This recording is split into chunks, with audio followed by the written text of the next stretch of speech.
Bonjour et bienvenue sur Oxitude pour notre Hebdoxitude 389. Nous sommes le 19 décembre 2024 au soir. Et pour faire le tour de l'actu nouvelles technologies et accessibilité cette semaine, eh bien, Pascal et Yannick sont de la fête. Bonsoir tous les deux. Bonsoir. Bonsoir. Vous allez Très bien? belle voix, Philippe. T'as vu? Je vois Oui, que la semaine dernière, tu parlais d'une grippe de madame. Je pense qu'elle t'a rattrapé. Enfin, c'était pas une grippe, c'était un gros rhume et elle me l'a refilé. Gros rhume. Forcément, moi je m'y attendais, hein. Voilà. Je m'y attendais. Bon, en général, quand un des deux dans le couple le Oui. prend, le deuxième le dérouille mais et c'est ça le quelque ça, temps. partage, hein, pour le pire et le Pour le meilleur. pire et le meilleur. Exactement, Voilà, j'ai signé pour ça. voilà, c'est ça. Bon, heureusement, il n'y a pas que ça, mais il y a ça aussi. C'est ça aussi. Bon, vous allez bien sinon? Juste avant de commencer, Philippe, moi, je voulais Oui. juste remercier la personne qui m'a appelé. Alors, je n'ai pas son prénom, mais qui avait beaucoup aimé l'émission, l'émission, n'importe quoi, le podcast avec François. Oui. Et qui m'a appelé pour me dire tout le bien qu'elle pensait de ça et combien les choses avaient évolué depuis ses études de droit à Lille il y a 40 ans et combien. Donc voilà, j'en profite pour lui passer le bonjour. C'est Et, parfait. et elle avait beaucoup aimé ce podcast et le travail de l'équipe. Donc j'en profite pour Bah, merci beaucoup. bravo à toute l'équipe. Mais ce Merci podcast beaucoup. a été beaucoup, je l'ai vu passer plusieurs fois sur LinkedIn. Il a été vraiment, je pense qu'il a eu pas mal de succès parce qu'il a été beaucoup partagé. Oui, les statistiques sont bonnes. Oui, oui. Les statistiques sont presque au niveau des hebdos qui le précèdent et qui le suivent. En général, les podcasts qui font le plus d'audience, ce sont les hebdoxitudes. Et quand on fait un truc qui n'est pas un hebdoxitude, il y a toujours moins d'écoute. Et là, on est presque au niveau des deux hebdos qu'il y a avant et après. Donc, c'est plutôt très bien, quoi. Donc, Mm. voilà. Non, non, j'ai fait. Ah, c'est bien. Donc, tu m'avais fait passer cette info de cette Oui, dame oui. et j'ai envoyé un petit mail à François pour lui dire. Voilà. Voilà. Et puis Donc, un petit bonjour, j'arrête après, promis, à une élève de première de l'INJA que j'ai rencontrée qui nous écoute toutes les semaines. Je crois qu'elle s'appelle Lashana. Donc, bon. Lashana, bonjour. Ben, bonjour. Et après, j'arrête. Bonjour, Linja. Oh là là, la caserne. Ça... Il y a longtemps, oh là là, ça nous rajeunit pas. 32 ans, hein, que je me. Oui, voilà. Oh, mon Dieu. Bon, N'y pense pas. non. Pour info, avant de commencer, juste pour information, on va faire une trêve des confiseurs un peu plus longue cette année que les autres années. Parce que, eh bien, le jeudi de rentrée, enfin, que j'ai envisagé pour la rentrée, c'est le 2. Le 2 janvier, c'est trop proche du On premier. n'aura pas digéré, hein, on n'est Voilà, pas. et puis il y a des gens qui sont en vacances, d'autres qui vont cuver, je dirais pas de nom, mais suivez mon regard. Enfin, La liste est trop longue. il faut avoir plusieurs paires d'œil, hein, là, parce que... voilà, donc on reprendra les hebdos le 9. Il y aura peut-être un podcast sous forme de tuto qui sera publié avant le 9. Mais les hebdos reprendront effectivement le 9. Donc ça fait une petite coupure de 3 semaines. Moi, c'est le calendrier qui veut ça. Et je crois que l'année prochaine, ça sera la même chose à peu près. Donc Ah bah oui. Il voilà. faut savoir créer le manque. Alors, on crée le manque. Oui. Oui, ben, c'est plutôt le calendrier, quoi. Après, il y a des oxytudes addicts et voilà, ils attendent. Voilà. Ouais, c'est ça. Il va falloir un petit sevrage. Hein, voilà. Voilà. Bon, ben Pascal, à toi l'honneur. Alors, cette semaine, nous allons remercier Arnaud, Baptiste, Claire, Franklin, Stéphane et Tony pour nous avoir fait passer des infos et fait des dons. Donc, ça me permet de vous rappeler que lorsque vous voulez nous faire passer des infos, il faut utiliser le formulaire de contact sur le site oxitude.org. Et si vous voulez faire des dons, vous pouvez le faire par PayPal ou en crypto-monnaie à oxitude.org/don au singulier. Et enfin, puisqu'on est en plein dans vos cadeaux de Noël, il faut vous dépêcher. Mais pour les cadeaux du 31, vous avez encore le temps. Achetez sur Amazon en passant par oxitude.org/Amazon, ce qui fait que chacun de vos achats apportera quelques centimes ou quelques euros si vous êtes très très très dépensier au site Oxitude, sans pour cela augmenter votre facture. Donc n'hésitez pas. Merci, merci pour tout ça. Yannick, justement, en parlant de faire des Amazon est achats. acheté. Ouais. Bah oui, parce que vous vous souvenez peut-être que l'Union européenne avait pris une autre décision au-delà de l'intelligence artificielle. Elle a choisi aussi d'imposer à tous les constructeurs l'USB-C pour sa recharge. Et du coup, Apple se retrouve coincé par ça. Donc, ils vont devoir arrêter la vente des iPhones avec un Lightning. Donc, ça concerne quand même 3 iPhones. Le SE 3e génération, c'est celui qui a un bouton physique encore, c'est le dernier. Et avec Touch ID. Hein. Comment ? Et avec Touch ID. Avec Touch ID, oui, c'est ça. Ouais. Donc, c'est quand même un smartphone qui est assez plébiscité chez les aveugles. Bah oui. Parce que le Touch ID, c'est... Face ID, c'est pas évident pour les aveugles de naissance. Et Touch ID, c'est quand même pratique de pouvoir déverrouiller le téléphone dans la poche. Oui, tout à fait. Donc, ouais. Et puis les 14 et 14 Plus aussi, du coup, qui vont passer à la trappe. Donc, vous avez jusqu'au 28 pour... si vous avez envie de les acheter. Donc, on vous a mis un lien pour chaque téléphone. Voilà. Pour si vous voulez vous faire ce petit cadeau juste avant que... Ou si vous aviez prévu d'attendre les étrennes du 31 pour investir dans un des 3, sachez que ça pourrait être compliqué. Alors peut-être que des sites comme Amazon, la Fnac vont vider leur stock, mais c'est même pas évident puisque c'est une interdiction de l'Union européenne de vendre des smartphones neufs. Oui, ils n'auront plus le droit, hein, donc de vendre des smartphones neufs qui n'ont pas de port de charge en USB-C. Donc même théoriquement, hein, moi, d'après ce que je comprends, même les sites type Fnac, Cdiscount, Amazon et compagnie, théoriquement ne devraient plus avoir le droit de vendre. Donc logiquement, oui. Voilà. On n'en trouvera plus que sur des sites de vente d'occasion, quoi. Oui, voilà. Alors ça c'est différent. Hein. Là, on parle vraiment de vente de produits neufs. Hein. Donc voilà. C'est quand même dommage hein, parce que moi je sais que j'ai un SE 2020. J'espérais attendre le SE 2025 ou 26 qui avait été annoncé pendant un moment. C'est vrai que c'est un peu dommage parce que quand même le Touch ID, quand on veut pas le sortir dans les transports et choses comme ça, moi je le déverrouille. Ils vont peut-être le remettre sur un SE 2025. Non, mais non. La seule chose, c'est le SE de 2025 devrait s'appeler l'iPhone 16e. Ils veulent arrêter avec SE, selon les rumeurs toujours. Hein. Et en fait, il aura la tronche d'un iPhone 14, c'est-à-dire il aura Face ID. Il n'y aura plus de Touch ID sur les iPhones.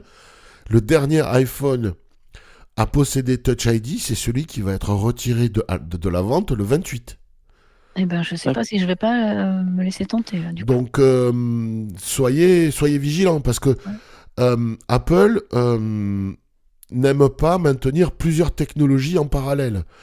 Alors, comme ça coûtait pas cher, le Touch ID, c'était amorti, etc., ils l'ont fait. Ils utilisaient donc les boîtiers des iPhone 8. Donc, le développement était fait. Et là, ils vont passer sur des boîtes, sur les châssis des iPhone 13, 14, 15 ou 16, qui sont peu ou prou les mêmes. Donc, plus de boutons central, plus de Touch ID, uniquement du Face ID. Donc, ça sera le dernier équipé de Touch ID. Donc, il est encore à la vente. C'est encore un bon téléphone. Il ne sera pas capable de faire tourner Apple Intelligence. Ça, il faut en être conscient. Il est trop âgé, hein, puisque c'est à partir de l'iPhone 15 Pro qu'on pourra faire tourner Apple Intelligence. Néanmoins, voilà, il est là. Donc, il faut le savoir. Si vous avez encore quelques jours pour vous décider, si vous doutiez. Voilà. On va aller faire un petit tour du côté des applis et du web, même un grand tour cette semaine. Il y a quelques petites pépites qui vont s'enchaîner. La première actu, ça concerne encore une fois Apple, et ce coup-ci, ça concerne iOS 19. Nous utilisons actuellement iOS 18, qui est sorti en septembre. Et il faut savoir que dès qu'iOS 18 sort, les équipes de développement se mettent au développement d'iOS 19. Alors, se mettent aussi au développement de 18.1, 18.2, etc. Mais également sur la version 19, sur la version suivante du système, parce qu'un système, ça se développe pas en 3 mois. Hein. Donc là, le problème, c'est que Apple a pris énormément de retard avec l'intelligence artificielle, de par la vision ou la non-vision de son PDG Tim Cook, et énormément de retard fait que il y a beaucoup de travail qui est demandé aux équipes de développement pour iOS 18.1, 18.2 qui est sorti la semaine dernière, 18.3 qui devrait sortir en février, 18.4 en avril, etc. Et pendant ce temps, les développeurs, c'est un peu un cercle vicieux, vont prendre du retard sur le développement d'iOS 19 Et on devrait avoir la même chose l'année prochaine. C'est-à-dire que en juin, on va nous annoncer des fonctionnalités et qui vont pas être toutes disponibles en septembre. Elles vont être publiées au fil des mises à jour d'iOS 19. Et moi, ce qui m'inquiète dans ce retard pris au niveau du développement des systèmes, c'est pas rien, hein. Quid de l'accessibilité? Parce qu'en général, on est plutôt la variable d'ajustement dans ce genre de truc. Je parle pas de rendre accessibles les nouvelles fonctionnalités, ça en général ils le font. Mais c'est un contrôle qualité sur les mises à jour intermédiaires, ils en font peu, on le voit, on le subit. Et surtout l'introduction de nouveaux bugs parce qu'ils vont développer encore plus vite. Et donc, je suis un peu inquiet quant à ce qu'on va devenir, nous, en termes en tant qu'aveugle avec iOS 19. Alors peut-être que je vois le mal, mais je suis pas rassuré, quoi. Voilà. Donc, c'est pas anodin que Apple ait pris autant de retard que ça sur l'intelligence artificielle. C'est un peu ça va être un enchaînement c'est la loi de l'emmerdement maximum, quoi. Voilà. Il y a un truc qui tombe, ça fait tomber tous les dominos derrière. Voilà. Je sais pas ce que vous en pensez, tous les deux. Non, mais c'est sûr, hein, de toute façon, et malheureusement, à chaque fois, pareil, le parent pauvre, un des parents pauvres, en tout cas, c'est l'accessibilité. C'est ça. Moi, je suis. On verra, hein, peut-être que. Parce que les gens disent, ah, mais Apple, ils peuvent recruter des développeurs, ils ont du pognon. Ouais, mais le problème, c'est que dans la Silicon Valley, ils sont pas tout seuls. Apple n'est pas la société la plus attractive de la Silicon Valley, contrairement à ce qu'on pourrait croire. C'est pas une entreprise où les développeurs se sentent bien par rapport à d'autres. Pas tant en termes financiers, mais en termes de politique du secret. Parce que quand vous êtes développeur et qu'on vous dit, bah tiens, tu vas me développer ça, vous savez pas du tout à quoi ça va servir, c'est pas très gratifiant. C'est comme ça que ça marche, c'est du développement en silo, chaque équipe est entièrement cloisonnée, je discute pas avec l'équipe d'à côté, c'est pire que dans les bureaux de la CIA ou de la DGSE, quoi, hein. On parle pas au mec du bureau d'à côté, quoi. Donc, la politique du secret, la suspicion, parce que y a les infos qui sortent, les développeurs, c'est pas joyeux de travailler chez Apple, hein. C'est pas le... Alors, non, ça fait pas trop envie. Hein. Même si c'est pas l'usine, hein. Ça fait peut-être un peu prestigieux dans le sens. C'est ça. Oui, je suis des développeurs chez Apple, Ouais. Mais dans la vraie vie, c'est peut-être pas si simple. Non. Alors c'est pas l'usine, on est d'accord. Hein. C'est pas les mineurs de fond, hein, qui. Voilà. Mais il y a d'autres boîtes bien plus attractives pour des développeurs haut niveau dans la Silicon Valley à 300 mètres de chez Apple, quoi. Pascal, on va rester chez Apple et là on va parler de l'application mot de passe. On va parler de l'application mot de passe qui nous permet depuis iOS 18.2 d'afficher, alors pour nous, pour les personnes complètement aveugles, ça ne change pas grand-chose. En revanche, pour les personnes malvoyantes, on peut afficher en grand les mots de passe lorsqu'on ne peut pas les saisir soit de façon automatique, soit par un copier-coller. Donc on parle des iOS 18.2 pour les iPhone, iPad et macOS 15.2 pour les Mac. Donc, cette option, elle permet d'afficher donc les caractères en grand, ça je vous l'ai déjà dit, chaque caractère étant placé dans une case individuelle, ce qui permet d'améliorer la lisibilité, avec différentes couleurs d'affichage. Donc, les lettres sont en noir, les chiffres en orange et les ponctuations en bleu, donc ce qui permet d'avoir, j'imagine, une bonne lisibilité pour ne pas confondre un 1 avec un I ou des choses de ce type. Ou un L, oui. Ou un L, voilà. Et donc, pour y accéder, il faut passer par le menu contextuel de la zone de saisie. Donc, pour rappel, sur un iPhone, il va falloir faire 2 appuis avec le second maintenu ou 3 appuis courts d'un doigt. Et ça, c'est avec VoiceOver, hein. Avec VoiceOver, oui, pardon. Oui, effectivement. Sans VoiceOver, il suffit de rester appuyé. Si on utilise un malvoyant qui n'utiliserait pas VoiceOver, il lui suffit de rester appuyé sur la zone d'édition et ça va faire apparaître le menu contextuel. Et du coup, une fois que le menu contextuel est apparu, on va choisir l'option afficher en grand caractère. Voilà.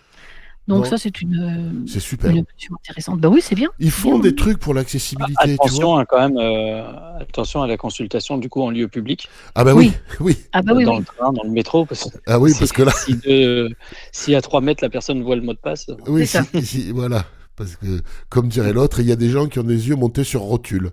Voilà. Oui, oui, voilà, c'est ça. Mais par contre, c'est vrai que c'est quand même une bonne possibilité, enfin, une bonne solution d'avoir L'idée est cette- bonne d'avoir Oui. bien séparé les caractères, des Ouais. couleurs en Ouais. fonction du type. Non, non. Ils font le boulot en termes d'accessibilité, ils font des bons trucs. Mais le problème, c'est qu'ils pètent des trucs en cours de route, quoi. Ça me rend fou. Enfin, c'est comme ça.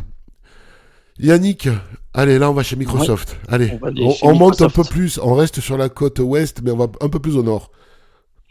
Bah oui, Microsoft continue à améliorer l'accessibilité de Teams. Alors Teams, c'est un logiciel de mise en relation au sein d'une structure où, par exemple, c'est des réunions virtuelles pour une entreprise ou Bah, voilà, pour des... c'est la vidéoconférence. Oui, c'est ça, Ouais. comme Zoom, comme Ouais. Google Meet et compagnie. Et donc, donc, ils avaient déjà travaillé un peu sur l'accessibilité, ils améliorent, donc ils ont mis des nouvelles fonctionnalités en place. On peut alors ce qu'ils appellent personnaliser la table de réunion. Alors en fait, on peut personnaliser un peu l'espace de réunion pour disposer différemment. Est-ce qu'on veut des petites photos, des grandes photos, etc. Il y a la possibilité d'avoir des sous-titres, donc là ils ont amélioré la qualité des sous-titres. La possibilité de faire lire vocalement ce qui est tapé. Alors ça, c'est vrai qu'il y a des personnes qui utilisent la zone d'édition, le chat écrit, et du coup, là, ça pourra être vocalisé par une voix de synthèse qui lira ce que la personne a écrit. Et ce qui est intéressant aussi pour les sourds, c'est que on pourra avoir donc si quelqu'un utilise la LSF, faut savoir que quand quelqu'un parle, en fait, il est placé en haut à gauche des personnes qui parlent. En fait, on montre que c'est lui qui est en train de s'exprimer. Et du coup, si quelqu'un fait de la LSF, ils le placeront aussi comme un interlocuteur important. D'accord, oui.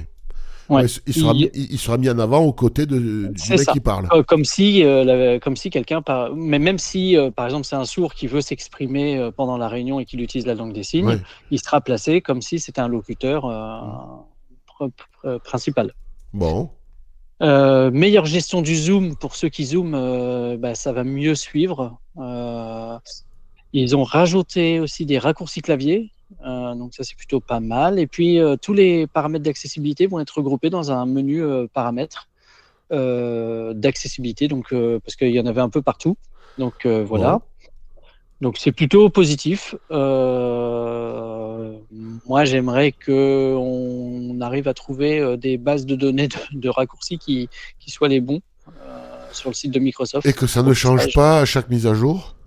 C'est ça, et que surtout ce soit pas les raccourcis anglais sur le site français. Voilà. C'est ça. Ouais. Ouais. Ouais. Parce que on a l'habitude des raccourcis en clavier QWERTY alors qu'on est en AZERTY ou ce genre de C'est ça. choses. Ouais. Bah, oui, parce que c'est pas le tout de traduire les applications, il faut adapter les raccourcis. Ouais. Tout à fait. C'est ça. Ouais. Je vais vous parler d'une application qui s'appelle Peertube, plutôt un service qui s'appelle Peertube. Peertube se veut un YouTube libre et décentralisé. Alors YouTube est un service de partage de vidéos bien connu qui appartient au groupe Meta, au groupe Google, je ne sais plus comment il s'appelle. Google, ouais, c'est ça, Google. Non, c'est un autre nom, Google. Enfin bon, peu importe. Ah oui, d'accord. Non. C'est comme qu'il y a Meta pour Facebook, etc. Comme Iliad pour Free, mais... C'est ça, voilà. Donc tu as le groupe propriétaire de Google. C'est pas eux, ADS? Non, c'est pas... Non. c'est pas Non. Mais bon, c'est pas grave. En tout cas, c'est propriété de Google, YouTube. C'est centralisé.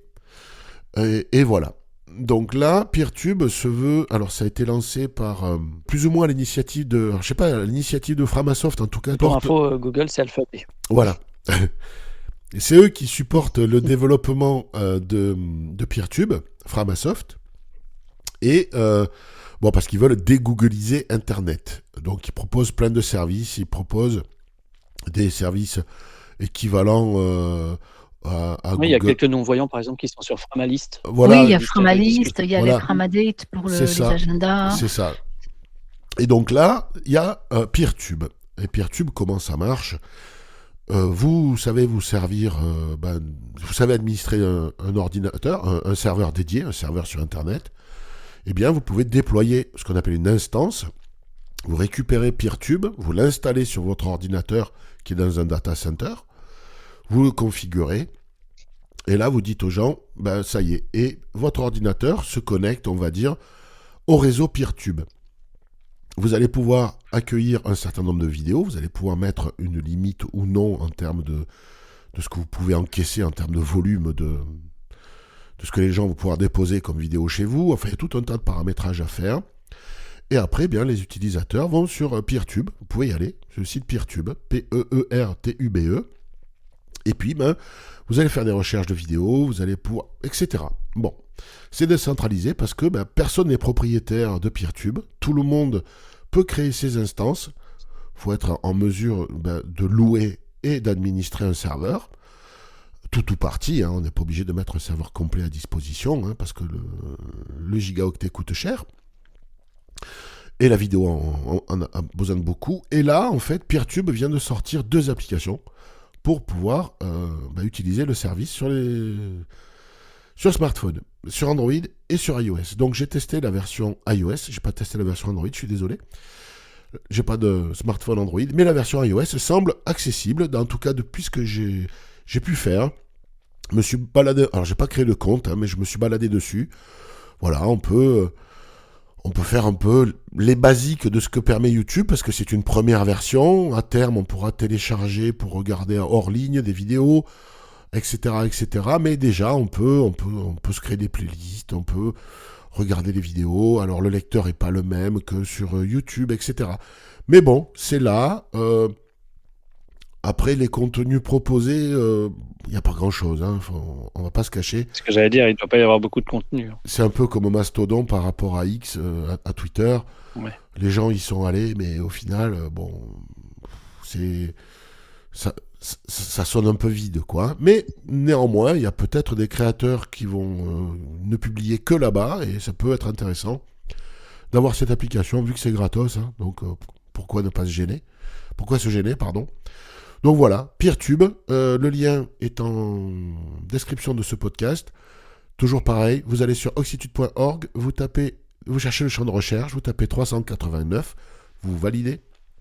Dans la page de résultats de recherche, vous allez tomber sur Hebdoxitude 389, vous validez, ça va vous ouvrir la page de ce podcast avec toutes les sources des infos qui sont traitées ce soir. Voilà. Désolé. Et pour ceux qui utilisent une application comme Downcast, le lien est directement cliquable dans les notes qui sont dans le player, et vous avez juste à cliquer dessus. Vous arrivez directement dans l'App Store. C'est ça. Et aussi, je crois, Overcast le fait aussi. Enfin, certaines applications de podcast. Donc, oui, vous pouvez le faire aussi. Mais oui, c'est pas mal. Bon, après, je sais pas si vous connaissez la chaîne Monsieur Bidouille, une chaîne YouTube. Non. Elle est dupliquée là-dessus, sa chaîne. Bon, voilà. Après, à quoi ça sert que ce soit sur les deux? Il risque pas de se faire bannir de YouTube parce que c'est très, très... voilà, enfin, ces vidéos sont sponsorisées par des institutionnels et compagnie, donc il va pas se faire virer, quoi. Donc, bon, voilà, il est sur PeerTube aussi. Voilà. Mais n'hésitez pas à aller voir, on sait jamais, vous pouvez peut-être trouver votre bonheur. Quelques chaînes intéressantes, on sait jamais. Après, c'est vrai que c'est dur une fois qu'il y a comme ça des quasi-monopoles, que ce soit Twitter, que ce soit YouTube, voilà, c'est dur de trouver des solutions. Enfin, c'est pas tellement dur de trouver, il peut y en avoir, mais après de passer dessus et que ça devienne le standard, c'est vrai qu'après, il y a même si tout le monde Google et tout. Et puis il n'y a pas que, il y a Odyssey, il y a Rumble, il y a Rutube, il y a Vimeo. Il y a VK, il y a, comment ils s'appellent, les Chinois de chez Baidu. Non, c'est pas Baidu, c'est là. Je sais plus. Enfin bon, je veux dire, en termes d'alternatives à YouTube, il y a plein d'autres services disponibles. Aucun n'est arrivé à percer. Bon, voilà. Là, c'est un truc qui se... Odyssey aussi est basé sur le peer-to-peer. Voilà. Donc, bon, à suivre. Mais bon, n'hésitez pas. installez l'appli, regardez un peu, ça vous plaît pas, vous la virez, ça vous plaît, vous la gardez. C'est Et en gratuit. termes d'accessibilité, c'est bien accessible? Écoute, moi, de ce que j'ai vu, ça va, j'ai j'ai pas été choqué par quoi que ce soit, mais comme c'est une application moderne, j'ai l'impression que le développeur a utilisé les outils standards d'Apple et donc c'est accessible, quoi. D'accord. En tout cas, ça va. Je me souviens au début que le site, il y a quelques années, c'était un peu carnaval au niveau de l'accessibilité. Mais l'appli, là, ça a l'air d'aller. Donc, après, il y a peut-être des trucs que j'ai pas vu passer, mais parce que j'ai pas fouillé non plus. Hein. Mais bon, voilà, allez-y, et puis voilà. Pascal, encore Microsoft ce coup-ci, c'est pour les Oui. fichiers. Alors ça, c'est une bonne nouvelle. Microsoft veut simplifier le transfert de fichiers entre les iPhones et Windows. Oui, parce que vous, n'est-ce pas, vous avez des iPhones, mais vous n'êtes pas sur Mac. Eh ben non. Et donc, Et il non. faut trouver des embrouilles. voilà. Dropbox, OneDrive, je C'est m'envoie les ça, petits fichiers par mail. Voilà, c'est à peu près ça. Donc du coup, grâce à l'application Phone Link sous Windows, donc actuellement, cette fonctionnalité de transfert de fichiers entre un iPhone et un PC sous Windows, c'est actuellement en test pour les membres du programme Insiders, mais ça va sûrement se développer, enfin en tout cas on l'espère. Donc, il faut avoir un iOS 16 ou supérieur et la dernière version du programme Phone Link sous Windows. Alors, pour ceux qui sont membres du programme Insider, si vous configurez, enfin si vous installez, alors je vous passe les numéros de version, hein, vous irez voir ça sur le podcast, mais lorsque vous aurez installé l'application Phone Link, enfin le programme Phone Link sous Windows, il faudra faire une première configuration et ensuite, eh bien, une fois que tout ça c'est fait, que l'iPhone est reconnu, que le PC est reconnu par l'iPhone, etc. Donc tout simplement, depuis l'iPhone, lorsque vous êtes dans l'application fichier, eh bien, en utilisant la feuille de partage, vous aurez un partage Link to Windows, et ensuite vous définissez le PC qui doit recevoir votre fichier. Et inversement, depuis Windows, lorsqu'on sera dans l'explorateur, un clic droit sur le fichier à transférer, et on aura une option partagée via Phone Link. Voilà. Donc, ça c'est plutôt prometteur. Il faut être sur le même réseau local. Hein. Oui, faut être Voilà. sur le J'allais même dire, réseau c'est sur un local. Wi-Fi, c'est ça? Ouais. Oui. Voilà. Et bon, il y a quelques limitations.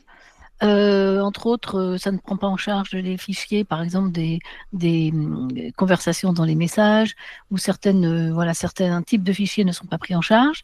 Cependant, ben, c'est encore en développement et on attend que le développement se généralise pour pouvoir tous en profiter, parce que c'est vrai que Et c'est est-ce pas... qu'on pourra faire dans l'autre sens? Oui. Oui, Oui, oui. oui, oui. Oui, oui. Du PC vers Ah, d'accord. l'iPhone et de Non, l'iPhone d'accord. vers le PC. Ok. Voilà. Non, non, ça. Donc du PC, ce sera par un clic droit en menu contextuel dans l'explorateur, Ouais. et de l'iPhone, ce sera par la feuille de partage. Et donc, c'est pas que depuis l'application fichier, ça sera de partout. Non, au là, final. c'était un exemple depuis Ouais, ouais, l'application fichier. Si Mais tu as une pièce effectivement, jointe dans Et un partout, il y a mail, la feuille de partage, en fait. Voilà, c'est ça. partout où il y a la Ouais. feuille de partage, on pourra partager. Mhm. ouais, une photo que tu vois passer sur Facebook ou n'importe quoi. Oui, oui, oui. Non, non, c'est bien parce que moi quand on est dans l'environnement Apple, on a AirDrop, hein, donc ça c'est vraiment bien. Et bon, AirDrop, au-delà de partager avec son propre PC, on peut partager avec... moi je partage pas mal de trucs, des articles, des liens, des trucs comme ça, avec ma femme sur son iPad. Je lui dis, tiens, regarde ce truc, c'est pas mal. Hop, c'est vachement bien, quoi. C'est... Quand on est vraiment dans un environnement homogène et que Apple a fait le boulot, et c'est là qu'on peut regretter, et que les utilisateurs de Windows peuvent regretter, que Microsoft ait loupé le coche au niveau des smartphones, parce qu'en plus leur système n'était pas si mauvais. Mais pourquoi ils ont arrêté? C'est parce qu'il n'y avait pas d'appli, tout simplement. Les développeurs n'y sont pas allés, ils sont arrivés trop tard. Et les développeurs des gros services ont dit, attendez, vous savez combien ça va nous coûter? On a déjà développé pour Android, il y a un parc installé, pareil pour iPhone, vous arrivez trop tard, terminé pour vous. Donc ils se sont vautrés.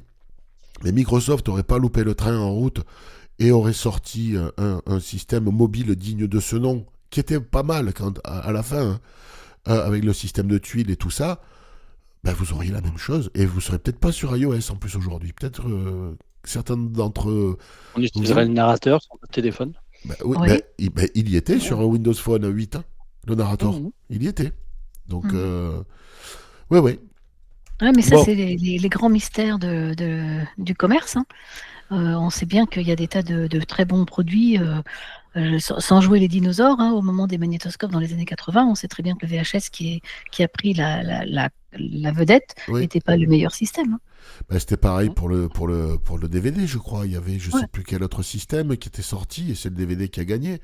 ouais. Donc oui, ben, quand il y a plusieurs standards, ben, regarde Intel, ils se sont plantés sur les puces mobiles et c'est ARM qui a pris le marché. Et depuis Intel est en galère. Donc oui, faut savoir prendre le train en marche et même si on est le plus gros, c'est pas forcément une garantie pour l'avenir, hein. Non, non, en plus, ce qui est plus triste, c'est que c'est pas forcément le meilleur qui gagne, quoi. Non, non, non, non, non. Non, Voilà. non, parce que Google, à l'époque, le système était gratuit, donc les constructeurs chinois installaient ça sur leur téléphone sans filer de royalties à personne. Donc c'est pour ça qu'il y a eu une inondation à l'époque de smartphones chinois. Même si c'était un peu du caca au départ, hein. Après, bon, ils sont montés en gamme, hein, attention. Aujourd'hui, ils font d'excellents smartphones, les Chinois, mais au début, ils ont inondé le marché. Et Microsoft est arrivé trop tard, hein. Mais parce qu'Android au début, c'était quand même bricolo-bricolette, hein, par rapport à iOS en tout cas. Ouais. Yannick, on est au début de Oui. quelque chose avec les lunettes Meta Ray-Ban, on en parle Eh ben presque oui, en chaque ce moment, semaine. en ce moment, si vous écoutez d'ailleurs même les médias, les lunettes, on en parle toutes les sauces. Mm. Effectivement, donc nous, on vous a déjà parlé un petit peu des lunettes Ray-Ban de chez Meta. Avec Tony qui nous a fait son podcast. Avec Enfin, Tony qui nous voilà. a fait un bon podcast. D'ailleurs, on le Ouais, remercie puisque c'est lui là qui nous a passé l'info. voilà. Du coup, évidemment, c'est disponible en français et en France, mais avec beaucoup de limitations quand même. Puisque dans les pays de l'Union européenne, on ne pourra pas tout faire, notamment dans les nouveautés. Maintenant, on peut poser des questions alors en anglais dans les pays hors pays de l'Union européenne.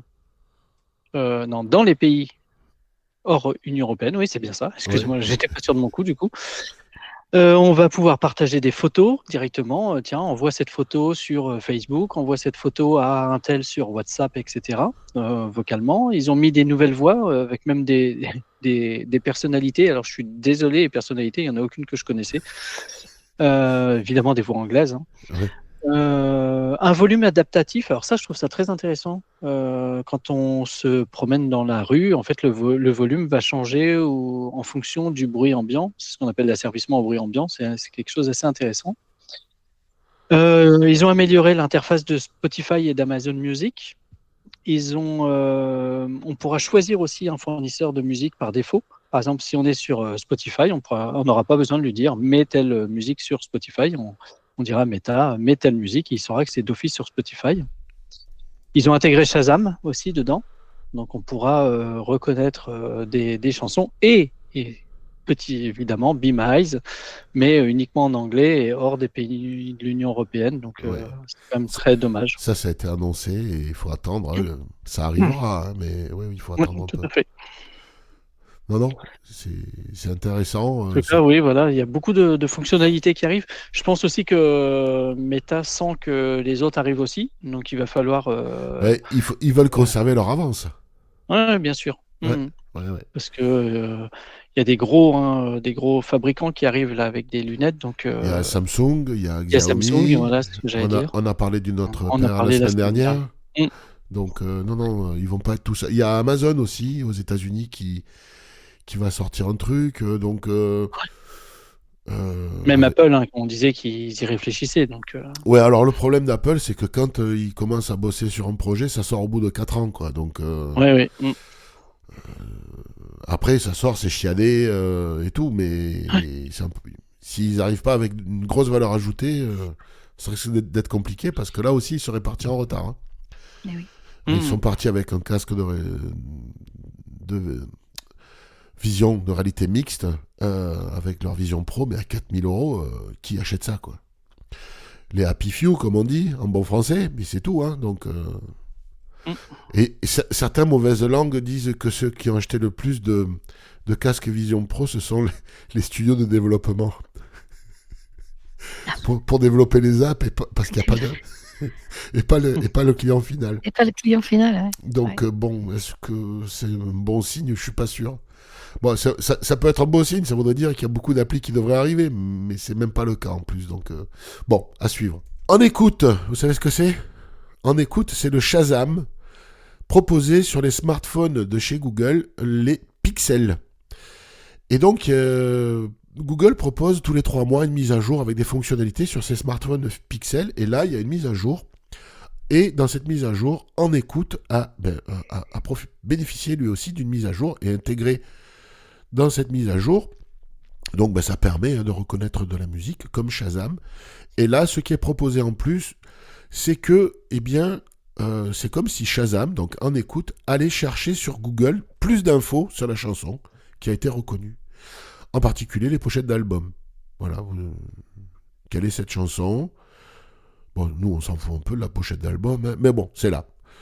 Mais ce qui est intéressant surtout, c'est que si c'est une chanson que En écoute ne connaît pas, qui est une chanson qui n'est pas dans sa base de connaissances, eh bien, En écoute va chercher sur Google pour identifier la chanson.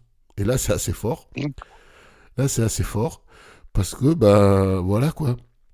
Alors j'imagine qu'il va aller chercher sur YouTube et autres contenus facilement accessibles. Mais, enfin, je sais pas ce que vous en pensez, mais ça, c'est assez balèze. Je sais pas, voilà. Oui, c'est intéressant. Par contre, ça doit être assez lent. Je sais pas, oui, il faut voir. Tu retrouves sur YouTube. Ouais, il faut voir. Et puis, il propose, alors ça pour l'instant, c'est pas disponible sur la version en France, c'est disponible sur la version aux États-Unis. On va pouvoir choisir le lecteur audio associé à l'application En écoute, si on veut réécouter la chanson par la suite. Donc YouTube Music, YouTube ou Apple Music. Voilà, donc nos amis auditeurs qui possèdent des smartphones sur Android, Google Pixel, eh bien, faites la mise à jour. Il faut aller dans les paramètres de l'application En écoute et vous allez voir les nouveaux réglages qui arrivent. C'est toujours bon à prendre. Apparemment, la reconnaissance de chansons fredonnées, d'après l'article, c'est pas encore fonctionnel. Mais bon, vu que c'est annoncé, ça va arriver. Hein. Voilà. Surtout si c'est moi qui chante, je vous êtes pas prêt de reconnaître grand-chose. C'est vrai ça? Pascal, monsieur NVDA n'étant pas là, c'est madame Pascal qui s'en charge. Alors, comme je suis plus bavarde que lui, je vais prendre sa place avec beaucoup de plaisir. Voilà. Donc, je vais vous parler. Tu es quand même une spécialiste d'NVDA quand même. Oui, aussi. Ah, c'est vrai que c'est devenu mon jouet favori. Oui. Alors, du coup, je vous annonce une newsletter NVDA en anglais, mais bon, on sait, comme on le dit à chaque hebdo, avec les traducteurs des navigateurs, on va pas dire que c'est plus un problème, mais en tout cas, c'est quand même nettement plus facile. Donc, alors, le problème, c'est que moi, j'ai eu un souci, je vais vous raconter mes aventures. Donc, je suis allée sur la page pour m'inscrire à cette newsletter. Donc, on demande, c'est très classique, notre adresse email, évidemment, notre prénom, notre nom. Et puis ensuite, il y a plein de cases à cocher pour savoir si on est intéressé par les nouveautés, par le développement, par les carrières au sein du consortium NVDA. Donc, tout ça fonctionne très bien. Et puis, on a un bouton pour s'inscrire. On s'inscrit. Et là, on arrive sur une page avec le CAPTCHA habituel « Je ne suis pas un robot ». Que je n'ai absolument pas réussi à cocher. Donc, c'est intéressant. Oui. Est-ce qu'il fallait peut-être prendre Jaws? Mais j'ai fait ça. Oui, j'ai su sur Brave en tant que navigateur. Donc j'ai pris Brave, j'ai pris Chrome. T'as pressé avec le narrator? Eh ben non, j'aurais dû, mais j'ai essayé aussi avec Jaws et j'ai pas réussi. Mais quand même, ça me surprend parce que d'habitude, quand même, la case, elle se coche. Oui, la case, ouais. Et ben là, j'ai pas pu. Alors du coup, je me suis dit, bon, soyons fous, essayons de résoudre les CAPTCHA audio. Sauf que il y a des fois c'est en français, des fois c'est en anglais avec plus ou moins de bonheur, et puis des fois c'est dans une langue que je n'ai même pas identifiée, et en fait ils nous demandent d'en résoudre plusieurs avant de considérer qu'on n'est pas... Donc au final, eh bien je n'ai pas pu m'inscrire à cette newsletter. Donc, ouais, c'est moyen quoi.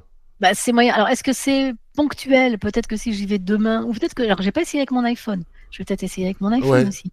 Mais en tout cas, bon, ça m'a un petit peu, on va dire, agacée, en me disant quand même, franchement, bon, il y a un petit souci. Alors, encore une fois, hein, je ne veux pas, peut-être qu'il y a juste un problème ponctuel sur le site du CAPTCHA Google aujourd'hui, hein, j'en sais rien. Ouais, ouais. Mais en tout cas, j'ai rencontré ce problème, alors que d'habitude, je sais très bien que quand je coche la case, eh ben, je ne suis pas un robot, se coche, quoi. Là, Ouais, là, il ouais. se cochait pas. Voilà.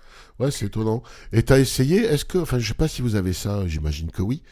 Est-ce que tu peux simuler La souris, oui, oui. un clic Ah ben oui, souris? oui. Ah oui, oui, j'ai Et il n'y a rien simulé ma qui marche? souris. Ben non, Ouais, ben non, ben non. et il y avait peut-être une fenêtre, une boîte de dialogue qui s'est Ah, posée j'en sais rien. au-dessus. Ouais, peut-être. Je sais pas du tout. Il Ouais, s'est ouais. sûrement passé quelque chose. Mm. Alors c'est vrai que oui, j'ai pas fait avec mon iPhone. Ça, je vais le faire et puis je le mettrai en commentaire, savoir si avec mon Ok. iPhone ça a fonctionné.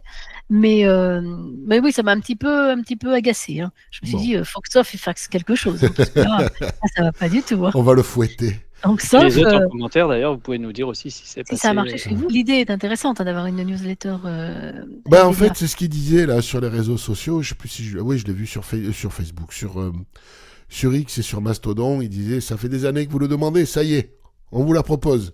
Voilà. Bon, vous ne Apparemment, pouvez pas vous y inscrire, mais elle est là. voilà. Tu sais, c'est un peu comme quand tu vas chez le confiseur derrière la vitrine et tu regardes les bonbons et puis t'es là. Ah, ah. C'est ça. Non, mais bon, voilà, à suivre, à suivre. Mais l'idée est bonne. À mon avis, c'est un problème technique. Oui, ça Voilà. va s'arranger, Oui, ça. oui, ça va C'est s'arranger, bien ponctuel. sûr, bien sûr. Yannick, là, ça concerne nos amis québécois plus Bah oui, particulièrement. parce que on a des auditeurs aussi de l'autre côté de la flaque, comme tu dirais. Oui, la flaque. Euh, Air- c'est au sujet des AirPods Pro 2 hein, qui, au Canada, on va pouvoir enfin passer les tests d'audition. Ils ont ouvert les fonctions par le Santé Canada, pardon, qui est sans doute un peu comme l'agence du médicament chez nous. Oui. Donc maintenant, on peut faire le test d'audition, on peut faire la fonction réduction des sons forts, je vais revenir dessus, et la fonction appareil auditif. Alors, réduction des sons forts, le principe c'est quand il y a beaucoup de bruit, vous mettez ça, vous ne mettez rien en route dans vos AirPods et ça limite les bruits. Alors ne mettez surtout pas ça dans la rue, Ah parce ben non. que ça peut être très dangereux. Parce que si un Le bus qui reste, klaxonne, en fait, c'est les bruits forts inhabituels. C'est ça. C'est les bruits plus forts que le son ambiant, en fait. Oui, mais le camion qui te klaxonne, C'est ça. parce que tu es au milieu de la rue. Ça, c'est pas bon. Ou le tramway qui fait Ding qui te dit dong. de te pousser. Voilà. Donc, oui. Donc, Bon. Mais c'est bien que ce soit... Et tout ça est, ben voilà, petit à petit, hein, Apple l'a annoncé. oui, c'est Il en faut- train de faire sa voilà, place. Et puis, il faut qu'il négocie avec toutes les agences de santé des différents une pays. par une, ouais. Ouais, voilà. Voilà, bon, ben, très, très bien. Donc, écoutez, les mises à jour, vous pouvez régler ça dans les réglages de l'iPhone et dans l'application santé, je crois. Dans l'application santé, je crois, hein, le Ouais, test. et peut-être aussi on peut le démarrer, je sais plus, depuis les réglages de l'iPhone AirPod, je crois aussi, il me semble. Mm. Bon, en tout cas, dans l'application santé, vous l'avez. Voilà. Pour nos amis qui utilisent des Mac, peut-être avez-vous remarqué que depuis une grosse semaine, le site Amazon.fr sur Safari avec VoiceOver c'est devenu inutilisable. Il y a des gros problèmes d'accessibilité. Amazon a bougé des trucs là depuis quelques semaines sur son site. Ça, tout le monde l'aura remarqué, hein, ceux qui vont sur Amazon. Pas que sur Mac, hein, pour tous les navigateurs. Enfin, pour le site web. Mais là, il y a un truc qui s'est passé. C'est vraiment un problème avec Safari. Alors, c'est pas arrivé avec la sortie de 18.2. C'est arrivé un peu après. Donc, a priori, c'est pas la dernière version de Safari qui pose un problème. C'est une des modifications que Amazon aurait faites sur son site qui ne s'entendrait pas bien avec la dernière version de Safari. L'autre solution, c'est d'utiliser un navigateur basé sur Chromium. Donc, par exemple, donc sur Mac, hein, c'est disponible, Microsoft Edge ou Brave, qui est pour moi un bon navigateur alternatif. B-R-A-V-E, il est gratuit, il est basé sur la vie privée. Et lui, mais il n'a pas ces problèmes avec Amazon. Si vous avez besoin de suivre des commandes et des choses comme ça, surtout en ce moment, ou faire des achats de dernière minute, Et vous pouvez, je vous ai mis le lien de la page, vous pouvez contacter Amazon pour signaler. Alors, on a été déjà plusieurs à le signaler. Sur Applevis, ils ont signalé parce que ça ne concerne pas que Amazon France, hein. Ça concerne tout Amazon. Applevis, apparemment, des gens ont signalé. Amazon est au courant, ils font des investigations, mais c'est bien de leur remettre des piqûres de rappel de temps en temps, parce que ça fait au moins 5-6 jours que ça traîne, et pour l'instant, c'est pas corrigé. Donc voilà, bon. En plus, en pleine période de Noël, ça tombe mal. Alors, moi, j'ai constaté sur Amazon, là, depuis, je l'ai vu aujourd'hui, mais apparemment, c'est peut-être depuis plusieurs jours, c'est que maintenant, lorsqu'on fait une recherche d'un produit, habituellement, on avait les résultats des produits qui s'affichaient avec une présentation succincte du produit et le prix. Ouais. Et maintenant, on n'a plus le prix. On a pris page produit. Ça veut dire qu'on est obligé de cliquer dessus pour rentrer dans la fiche. Ah non, mais c'est insupportable, hein. Ouais, il faudrait que tu vois s'il n'y a pas... Je suis surpris parce que moi j'ai fait une recherche ce matin et je voyais les prix. Tu voyais les aussi, prix? ouais. Moi, je sais pas, j'ai rien changé à ma configuration. Après, ça dépend peut-être de certains produits, peut-être où il y a des différentes versions. Non, je ne sais pas, parce que là, il y en a plein. Non, il y a un truc qu'il faudrait que tu essaies de voir. Il faudrait que... Est-ce que tu peux... Oui, je pense que tu peux le faire avec ton lecteur d'écran. Élargir la fenêtre du navigateur. Je sais pas, il faut que je teste parce que jusqu'à présent, j'avais jamais ce problème-là. Comme ces sites sont ce qu'on appelle responsive, c'est-à-dire qu'ils adaptent leur affichage à la taille de la fenêtre. Ouais, et ils vont mettre plus ou moins de contenu. Si tu as... donc, les sites responsive, oui, si tu as un petit écran, ça s'adapte. Si ta fenêtre est étroite et que tu mets 5 navigateurs collés côte à côte, le site va s'adapter, il va mettre le strict minimum sur... tu vois, voilà. Oui, peut-être c'est ça. Essaie de voir. Je vais vérifier, mais en tout cas, voilà, s'il y a d'autres auditeurs... Ah, en plus, après, quand moi je te disais que je voyais le site, les prix, moi j'étais sur l'application. Non, là on parle du site web. Moi je parle du site. Non, moi j'ai fait des recherches tout à l'heure et ça allait. Hein, sur le site? Oui, à partir de Brave, sur Mac. Moi j'étais sur Brave, sous Windows, et je veux dire, j'ai rien changé par rapport à ma configuration habituelle. Et donc, au lieu d'avoir les prix, ils sont en train de bouger des trucs là. Ils sont en train de bouger leur site là, Amazon. Hein. Ils sont en train de faire pas mal de trucs. C'est quand même surprenant qu'ils bougent les choses à cette époque-là de l'année. Oui, c'est pas très joli. Mais ça fait plusieurs semaines. Normalement, sur les sites internet, on fait un freeze sur ce genre de période. Oui, mais bon. Même et pas là, peur, du coup, si ça se confirme, c'est vraiment pénible parce que du coup, à chaque fois, il faut rentrer dans la fiche pour savoir combien ça coûte. Ah non, ça va être un enfer. Ça devient infernal. Ah oui. Donc, je sais pas, à suivre. En tout cas, bon, nous, on a constaté. Mais achète, ne regarde pas les prix. Ouais, tu vas me donner ton numéro de carte bancaire. Même pas peur. Merci de me donner ton numéro de carte, Yannick. Je savais que je pouvais compter sur toi. C'est bien gentil de ta part. Hein.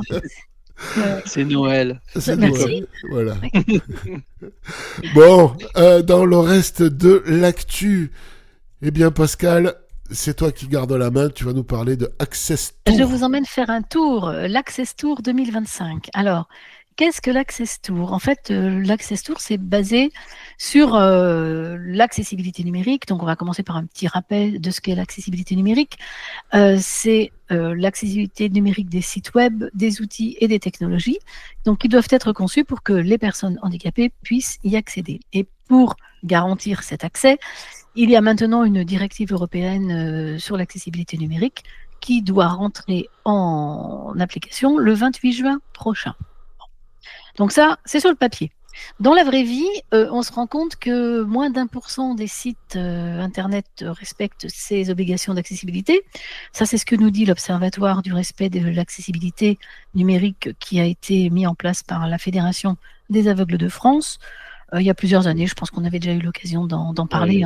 C'est 2 ou 3 ans déjà. Voilà, c'est un dispositif qui passe au crible de nombreux sites et qui fait un bilan malheureusement souvent pas très gai du taux d'accessibilité. Après, il y a des sites qui sont dits non accessibles, et qui sont utilisables, et vice versa. Oui, voilà, tout à fait, parce que voilà, c'est noir.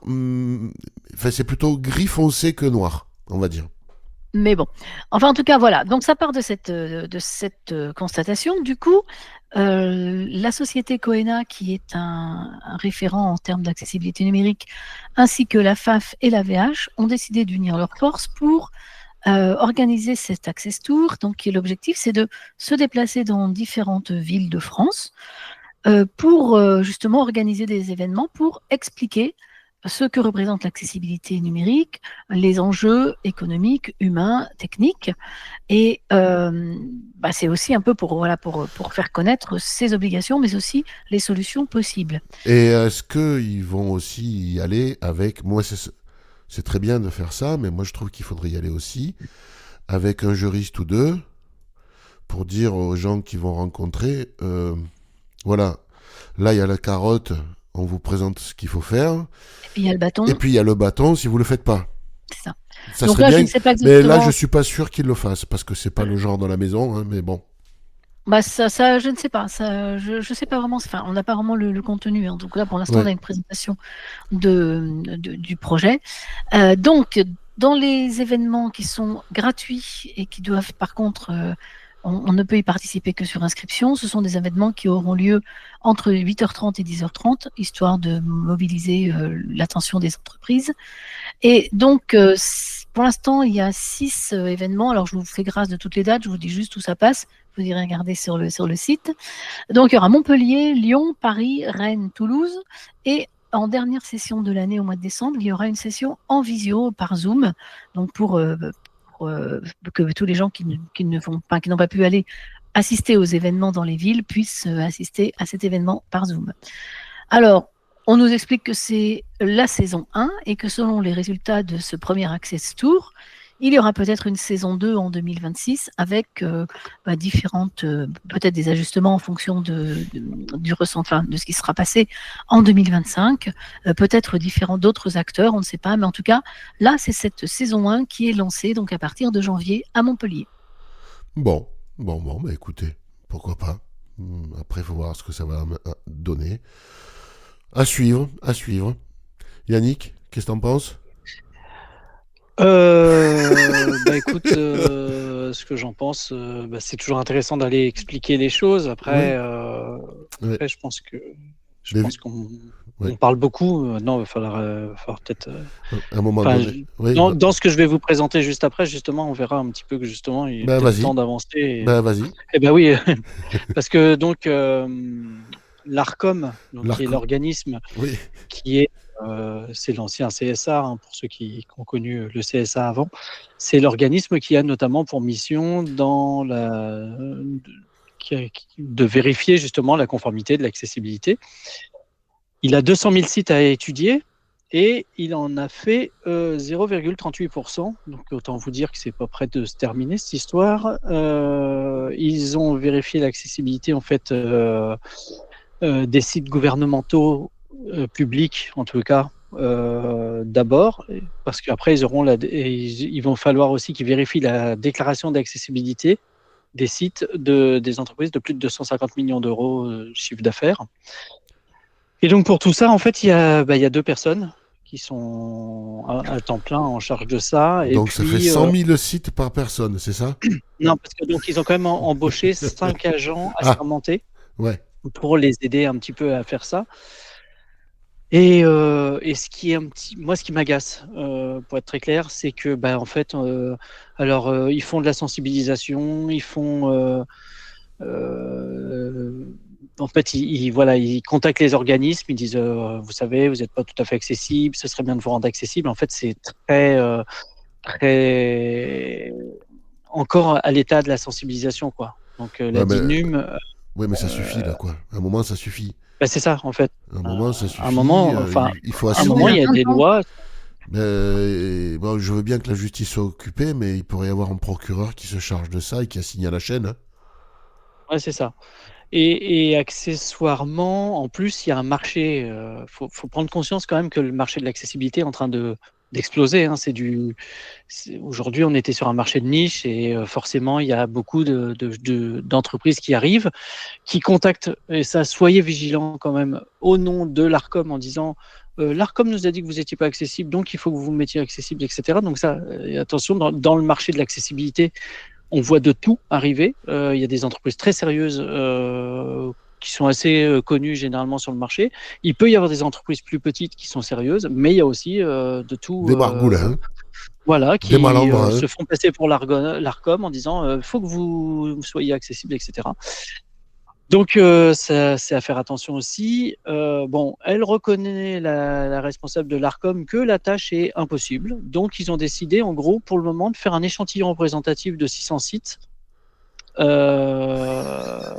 avec des critères de représentativité, et ils ne se consacrent pas aux entreprises privées pour le moment. Ils ne vont s'intéresser qu'aux entreprises publiques. Donc, autant vous dire qu'on n'est pas sorti.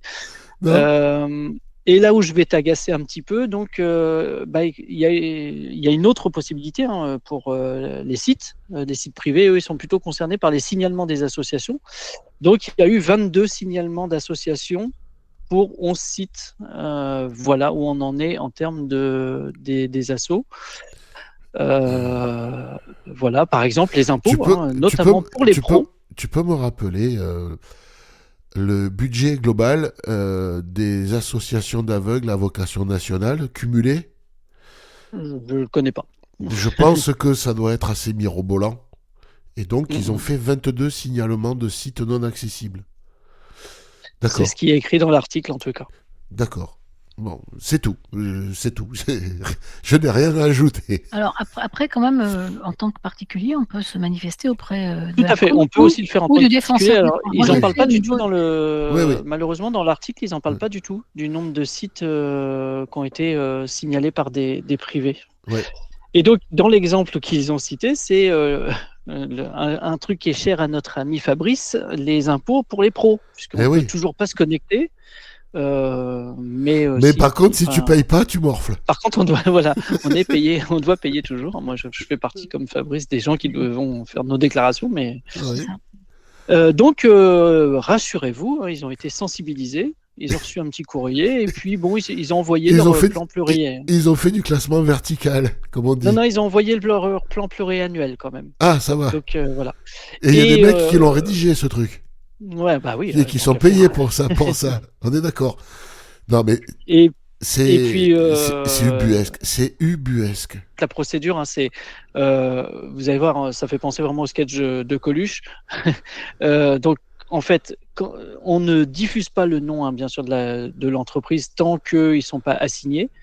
Et donc, on leur envoie d'abord un premier courrier, et puis après, ils ont un avertissement. Et puis, au bout de 30 avertissements, ils ont un blâme. 30 avertissements, ils ont un blâme. Et au bout de 30 blâmes, ils sont dégradés. T'es dégradé, mais vu que j'ai pas de grade, c'est pas grave.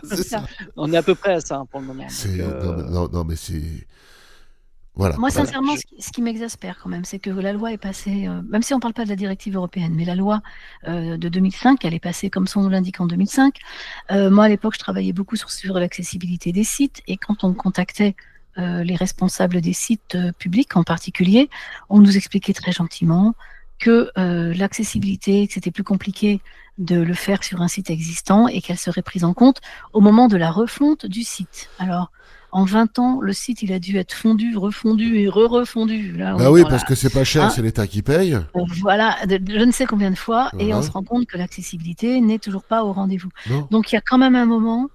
Moi, c'est vrai que la sensibilisation, les petits courriers pour inciter, pour sensibiliser, ça va bien, quoi.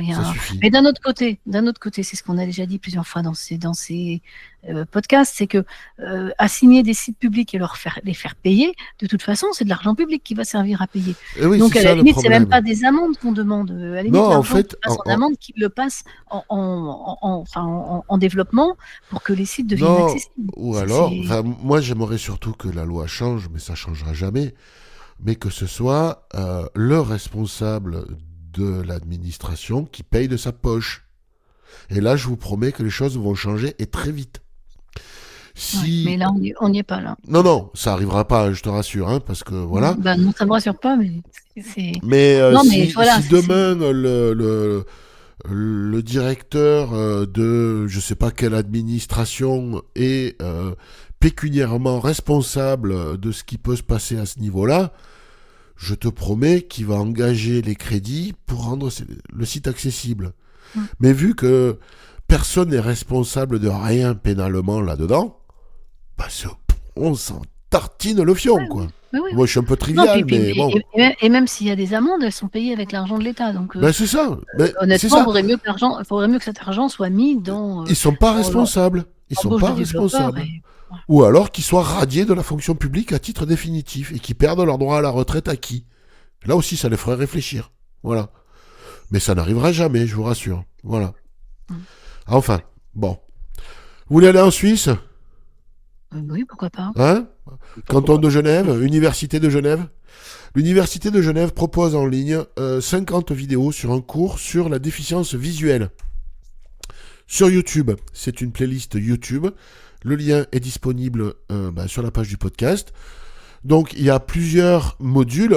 Par exemple, un module sur le développement sensoriel, donc l'haptique, le toucher, etc. Les interactions sociales, quand on est déficient visuel, la scolarité, et enfin l'accès à la culture. Donc, c'est 50 vidéos, c'est un cours universitaire dispensé à l'Université de Genève sur la déficience visuelle. Bon, si vous voulez en profiter pour des vacances pour aller écouter ça, ça peut être intéressant. J'ai écouté l'introduction, bon, voilà. J'en dirai rien, parce que j'ai pas écouté assez longtemps pour m'en être fait un avis. Mais pourquoi ne pas écouter? C'est là. Je pense que ça peut intéresser un certain nombre de personnes. Ouais, puis ça peut se partager. Exactement. Ça peut se partager, et donc c'est fait pour ça en général quand les universitaires publient ce genre de trucs, c'est fait pour être vu le plus possible. Ouais. Sur les vidéos, je crois que ça avait été vu 500 fois à peu près, c'est pas énorme, mais c'est déjà pas mal. Donc, écoutez, pourquoi pas? S'il y a des choses qui vous intéressent, justement, sur le développement sensoriel, les colocations, le haptique et ce genre de choses, ça peut être intéressant de voir ce qu'en disent les universitaires. Voilà. Eh bien, je crois qu'on a fait le tour. Pascal, foire aux questions. Foire aux questions, on va vite faire le tour vu que cette semaine, il n'y a pas de foire, il n'y a pas de questions. Donc, il n'y a pas de foire. Il y a la foire, mais il n'y a pas les questions. C'est ça, voilà. Écoutez, puisque vous allez avoir 3 semaines sans nous, eh bien, profitez-en si vous avez des questions, peaufinez ça tranquillement et n'hésitez pas à vous lancer pour nous envoyer vos questions. Alors, pour rappel, on vous demande d'enregistrer votre question donc en format audio. Un petit message de pas plus d'1 minute 30, donc grosso modo, si c'est 35, on vous en voudra pas, mais voilà, pas trop long. Vous enregistrez ça dans un environnement feutré, donc on le dit toujours, une penderie ou une voiture à l'arrêt, et pour avoir quelque chose de bonne qualité. Et une fois que vous avez rédigé votre question, donc un enregistrement par question. Si vous avez plusieurs questions, vous faites plusieurs enregistrements et vous envoyez le tout à l'adresse courriel fac@oxitude.org. Et nous essaierons, FAQ, oui, comme foire aux questions, et nous essaierons d'y répondre. Alors après, quand des questions arrivent, on se met tous à réfléchir. Il y a un gros brainstorming, comme on dit en mauvais français, et on essaie de vous trouver des solutions, sachant que la réponse n'est pas garantie. Non, non, on fait de nous n'avons notre pas mieux, la mais... science infuse. Voilà. Non, voilà. Mais on réfléchit. Oui, on réfléchit. En général, l'équipe se met au travail. C'est ça, je mets la question dans un dossier partagé. Voilà, ça phosphore. Allô les copains, il y a une question foire aux questions. Quelqu'un a quelque chose à en dire? Et voilà. Et puis... Alors des fois, il n'y a pas de réponse du tout, personne ne sait rien. Bon, voilà. Mais bon, après, voilà, on peut pas tout savoir. Ah ben non. Certains d'entre nous, dont je fais partie, sont extrêmement prétentieux, n'est-ce pas? Mais j'ai pas cette prétention-là, en tout cas, pas celle-là. Voilà. Je suis plutôt adepte de Coluche, une fois encore, quand on ne sait pas. On ferme son... Moi, je dis que quand le gars, il n'en sait pas plus que ça... Eh bien, il a qu'à fermer, voilà. À la limite, il ne serait pas venu, on n'était pas fâchés. Enfin, bon, la question traditionnelle, là, elle va être un peu plus large. Quoi de beau prévu pour les fêtes, que ce soit pour Noël ou pour la suite? Eh ben, on va faire la fête, voilà. Les cadeaux, c'est fini? Alors, moi, j'ai tous mes cadeaux, maintenant, il faut que je fasse les paquets. Ah. Mais bon, moi, j'aime bien faire les paquets cadeaux, donc c'est pas un problème. Bon. Voilà, faut s'y mettre. Non, voilà, Noël en famille. Pour le jour de l'an, pour l'instant, de notre côté, il n'y a encore rien de prévu, mais ça ne saurait soit tardé, soit un petit jour de l'an à 2, c'est très bien aussi. Hein, donc, Voilà, il nous, n'y a pas c'est de souci. c'est ce qui se profile cette année pour le jour de Voilà, et l'an. c'est très très bien aussi. Ouais. Surtout qu'au prix de la langouste, des fois, il vaut mieux être 2 que 12. Bah, non, parce qu'on en achète 12 quand même pour 2. Voilà. Non, mais voilà, quelque chose de très très classique. Hein. Donc, mais Bon. ça sera bien, ça va être bien. Bon, et toi, Yannick, pareil, Noël en Moi, très famille. calme aussi, petit comité. Je pense qu'on sera que tous les 4. Et puis, pour le Bon, 1er janvier, et puis même à Noël, on ne devrait pas être très nombreux. bon. Très Ben, calme. Et par contre, je suis pas très en avance pour les cadeaux. ah, ben, dépêche-toi, il te reste 5 jours. Hein. Bon, Autrement, bon. une carte Amazon, ça fait toujours plaisir. Voilà, c'est ça. Tu la Ouais, prends en passant par Oxitude, hein, par contre. Bien sûr. voilà. Voilà. Bon, bah écoutez, en tout cas, bah, merci de votre accompagnement encore une fois.